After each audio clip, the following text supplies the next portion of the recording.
Hello everyone 23 years of இயற்கை என்னதான் இந்த மூவி 23 இயர்ஸ் ஆனாலும் இன்னமும் இந்த மூவிக்கு ஒரு தனி ஃபேன் பேஸ் இருந்துக்கிட்டு தான் இருக்கும்.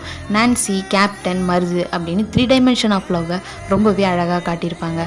நான்சி, கேப்டன், மருது 3 பேரில் யார் க்ரீன் ஃப்ளாக்? ஃபஸ்ட்டு கேப்டன் ஊர் விட்டு ஊர் ட்ராவல் பண்ணிக்கிட்டே இருக்க ஒரு பர்சன். அவர் பார்க்காத பெண்களாகவும் இருக்க முடியாது, பேசாத பெண்களாகவும் இருக்க முடியாது, பழகாத பெண்களாகவும் இருக்க முடியாது.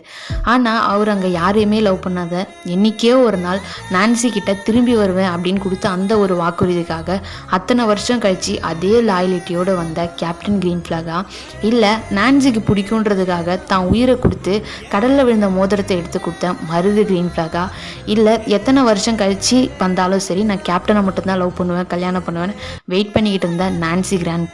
மருது நல்லவர் தான், ஆனால் கேப்டன் தான் சிறந்தவன். ஏன்னா என்றைக்கோ ஒரு நாள் ஏதோ ஒரு பொண்ணுக்கு ஏதோ ஒரு ஊரில் கொடுத்த வாக்குறுதிக்காக அதே மாதிரி அத்தனை வருஷம் கழித்து அதே கேப்டனாக நின்னது கேப்டன் தான். அதனால் கேப்டன் தான் இங்கே க்ரீன் ஃப்ளாக். என்ன தான் இங்கே மருதுவும் நான்சியும் லவ் பண்ணாலும் இதெல்லாம் தெரிஞ்சு நேரில் பார்த்து வாழ்ந்துக்கிட்டு இருந்த காதல், மனசில் சுமந்த காதல் கேப்டனோடது மட்டும்தான். அத்தனை வருஷம் கழிச்சும் அதே லாயலிட்டியோடு வந்தாங்க.